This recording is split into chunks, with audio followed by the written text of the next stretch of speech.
Dès le début de sa règle, saint Benoît veut fixer en quelque sorte un cadre un peu précis.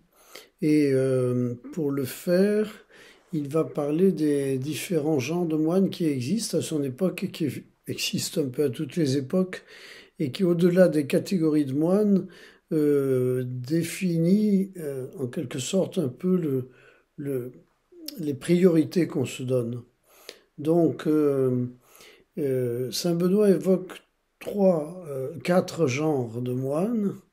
Le premier, c'est celui, pour lui en tout cas, qui vivent en commun, en communauté, qu'on va appeler les cénobites, koinos, bios, c'est-à-dire qui mènent la vie ensemble.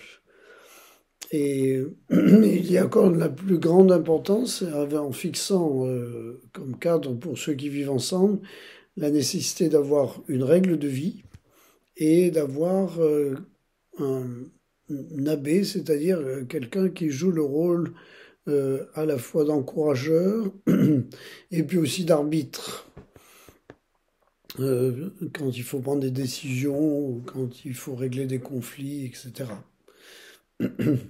Et ensuite, il dit qu'il y a une deuxième catégorie qu'il estime beaucoup également, qui est celle des ermites, c'est-à-dire des gens qui ne vivent plus en communauté, qui se retirent dans une plus grande solitude, même si il y a toutes sortes d'ermites et différents modes de vie érémitiques. Le mot ermite désigne d'ailleurs le terme désert. Hein. Eremos, c'est le désert. Donc les ermites sont ceux qui se retirés de la vie ordinaire commune et qui sont plus dans la solitude. Et en parlant de cette vie de solitude, Saint Benoît en profite pour donner d'une certaine manière, à contrario, les caractéristiques de la vie commune. Il dit que, d'une part, les ermites ne sont plus dans la ferveur des débuts. Et effectivement, quand on est en communauté, quand on entre en communauté, il faut une certaine ferveur, sinon on ne resterait pas. Et finalement, la communauté est là comme pour encourager cet engagement, cette ferveur, cette ardeur à servir le Seigneur en permanence. Donc les ermites quittent en quelque sorte tout ce qu'il peut y avoir aussi encore d'illusoire dans cet engagement du début. Et ils se retirent donc après avoir été aussi formés par le monastère et avoir été éprouvés par la vie commune. Ils se sont frottés aux autres, ils ont fait l'expérience de l'harmonisation des différences. Ils ont vu combien c'était difficile, un peu comme les pierres que l'on polit pour pouvoir se joindre les unes aux autres et former une architecture.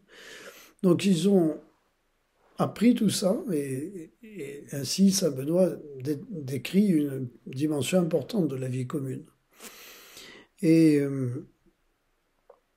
et l'autre dimension, enfin c'est toujours pour caractériser la vie commune, c'est que finalement ils ont été en communauté comme dans une armée fraternelle pour lutter contre tout ce qu'il peut y avoir de pièges, d'illusions, de, de fausses pistes dans l'existence humaine.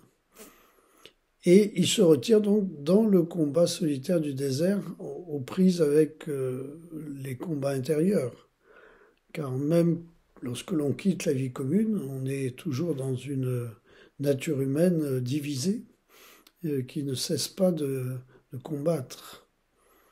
Et ils sont donc prêts, euh, et ils vont aller au-delà des illusions de la chair et des pensées pour être dans la vie pure, en quelque sorte, dans la vie sans phare, sans maquillage.